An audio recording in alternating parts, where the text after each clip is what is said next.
பிறரை சார்ந்திருக்க போகிறோமா அல்லது சுயமாக இருக்க போகிறோமா?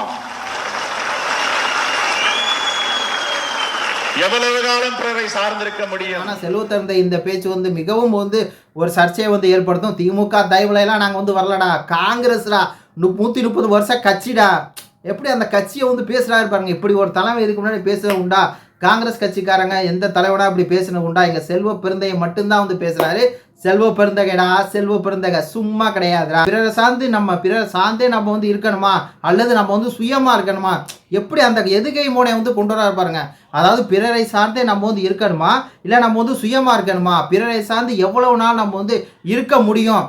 வணக்கம். திமுக காங்கிரஸ் கூட்டணி முடிவு, செல்வ பெருந்தகை சர்ச்சை பேச்சு, இது குறித்து அந்த காணொலியில் பார்க்குறோம். அதாவது இந்தியாவிலே காங்கிரஸ் கட்சியிலேயே ஒரு நல்ல தலைவர் ஒருத்தர் இருக்கான் அப்படின்னா அது செல்வ பெருந்தகை தான் அப்படிங்கிற அளவுக்கு பார்த்தீங்கன்னா அவர் பேசியிருக்காரு. திமுகல என்ன ஒரு கட்சி, நாங்கள் தான் காங்கிரஸ் தான் 130 வருஷமா இருக்கோம், அதுக்கு முன்னாடி கூட பார்த்துட்டாரு 1130 வருஷமா இருக்கும் அப்படின்னு கூட அவர் லைட்டாக ஸ்லிப் ஆகி அதுக்கப்புறம் சொன்னார். அப்போ அவ்வளோ பெரிய கட்சி, அவ்வளோ நாள் நம்ம இருக்கோம், நம்ம தான் எல்லா மக்களுக்குமான ஒரு கட்சியை நம்ம இருக்கோம், அப்போ நம்ம தான் பெரிய கட்சி, திமுக சும்மா டம்மி பீஸ் கட்சி அப்படிங்கிற மாதிரி பேசியிருக்காரு. இது நம்ம செல்வ பெருந்தையா பேசினாரு அப்படிங்கிற மாதிரி இருக்கு. என்ன சொல்றாரு அப்படின்னா, நம்ம பிறரை சார்ந்தே நம்ம இருக்கணுமா அல்லது நம்ம சுயமா இருக்கணுமா? எப்படி அந்த எதுகை மோனை கொண்டு வர பாருங்க. அதாவது பிறரை சார்ந்தே நம்ம இருக்கணுமா இல்ல நம்ம சுயமா இருக்கணுமா? பிறரை சார்ந்து எவ்வளவு நாள் நம்ம இருக்க முடியும் அப்படின்னு சொல்லி பார்த்தீங்கன்னா அடிக்கிறாரு. வேற லெவலில் அப்படிங்கிற மாதிரி தான் இருக்குது. இதை ஸ்டாலின் கேட்டார்னா நினைப்பாரு, ஏதோ நம்ம திமுக காங்கிரஸ் கூட்டணி ஏதோ முறிக்க தான் வேலை பார்க்குறான்.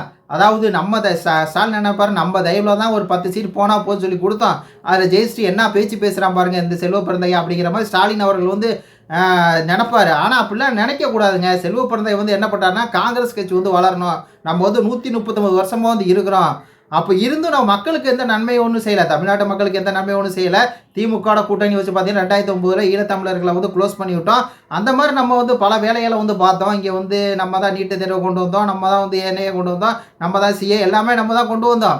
அது ஒரு காலகட்டம். ஆனால் இப்போ நம்ம தனியாக தான் போகணும், தனியாக நின்னா தான் நம்மளுக்கு செல்வாக்கு. எவ்வளோ நாள் நம்ம ஒருத்தர் சார்ந்தே இருக்க முடியும், நம்ம சுயமாக இருக்கணும் அப்படின்னு சொல்லி பார்த்தீங்கன்னா எப்படி பேசுகிறாரு பாருங்க இந்த அண்ணன் செல்வ பெருந்தகை. சூப்பர்னே அப்படிங்கிற மாதிரி தான் இருக்குது. நாம் தமிழர் கட்சி வளர்ந்து ஆபத்தானது அப்படின்னு சொல்லி சொன்னார். காங்கிரஸ் கட்சியை என்ன பண்ணுவார், அழிச்சு போடுவார். காங்கிரஸ் கட்சியே திமுக தயவில் தான் ஓடுதுங்கிறது உலகத்துக்கே தெரியும். இல்லைன்னா காங்கிரஸ் கட்சியெலாம் ஒரு கட்சின்னு சொல்லி காங்கிரஸ்க்குலாம் எவனும் ஓட்டு போட மாட்டான். திமுக காரங்க தான் என்ன பண்ணுறாங்கன்னா காசு கொடுத்து ஓட்டை வாங்கிட்டு இருக்காங்க. அப்படி இருக்குது. அதெல்லாம் நம்ம சொல்ல தேவையில்லை. ஏன்னா அவங்க 2 பேரும் மிகப்பெரிய கட்சி. இவங்க 139 வருஷம் கட்சி, இவங்க 70 வருஷம் கட்சி. என்ன இவங்க திமுக காங்கிரஸ் அழிச்சு தான் மேலே வந்துச்சு. அதெல்லாம் தாண்டி இந்த இவர் இருக்கார் இல்லையா, அதை ஈவி.கே. இளங்கோவர், அவர் என்ன சொல்கிறாருன்னா, காங்கிரஸ் கட்சி கொடுத்த ஆட்சியை தளபதி ஸ்டாலின் தான் கொடுக்குறாரு அப்படின்ட்டார். அங்கே தான் செல்வ பெருந்தகை என்ன ஆயிடுச்சு, காங்கிரஸ் கட்சி எங்கே, திமுக எங்கே, திராவிட ஆட்சி வேற, காங்கிரஸ் ஆட்சி வேற, காமராஜர் ஆட்சி நம்ம ஆட்சி, திராவிட ஆட்சி அப்படின்னு சொல்லி பார்த்தீங்கன்னா 2 பேத்துக்குள்ள சண்டை முத்திக்கிச்சு போல இருக்கு. மொத்தத்தில் நல்லா சர்ச்சையாக பேசுங்கடா, 2 பேரும் பிரிச்சுக்குங்க, பிரியறதுல நம்மளுக்கு மிகப்பெரிய ஒரு சந்தோஷம் அப்படிங்கிற மாதிரி தான் இருக்கு. ஆனால் செல்வ பெருந்தையெல்லாம் இதை சொல்ல தகுதியான நபரா அப்படின்னா அந்த தகுதி 2 பேத்துமே கிடையாது. ஏன்னா நான் திமுக கூட்டணி வைக்கும், இப்போ காங்கிரஸ் கூட்டணி வைக்கும், அப்படி வெளியே பார்த்தீங்கன்னா வீர அவசியமாக பேசிக்கிறாங்க. ஆனால் செல்வத்திருந்த இந்த பேச்சு மிகவும் ஒரு சர்ச்சையை ஏற்படுத்தும். திமுக தயவுல எல்லாம் நாங்கள் வரலடா, காங்கிரஸ்டா 130 வருஷம் கட்சிடா, எப்படி அந்த கட்சியை பேசுகிறாரு பாருங்க. இப்படி ஒரு தலைமை இதுக்கு முன்னாடி பேசுறது உண்டா? காங்கிரஸ் கட்சிக்காரங்க எந்த தலைவனா இப்படி பேசுனது உண்டா? எங்கள் செல்வ பெருந்தையை மட்டும்தான் பேசுகிறாரு. செல்வ பெருந்தகைடா, செல்வ பெருந்தகை சும்மா கிடையாதுடா அப்படின்னு சொல்லி பார்த்தீங்கன்னா அண்ணன் காலரை தூக்கி விட்டுருக்காரு. இன்றைக்கி திமுக காரங்களாம் ட்விட்டரில் கதர் வாங்க, காங்கிரஸ் கட்சியா எங்கடா அது இருக்குது, திமுக தயவாலம் தான் அது இருந்துச்சு அப்படின்னு சொல்லி இவங்க ஒரு பக்கம் உருட்ட ஆரம்பிப்பாங்க. விரிசல் ஏற்படும். நம்மளுக்கு ஜாலி தான். காங்கிரஸ் கட்சி மட்டும் திமுக விட்டு தனியாக போயிடுச்சுன்னு வச்சுங்களேன், ஒரு சீட்டு கூட தமிழ்நாட்டில் ஜெயிக்காது. ஆனால் காங்கிரஸ் கட்சி செல்வ பெருந்தகை என்ன நினைக்கிறாரு, காங்கிரஸ் மட்டும் இருக்கனால தான் திமுக ஜெயிக்குது.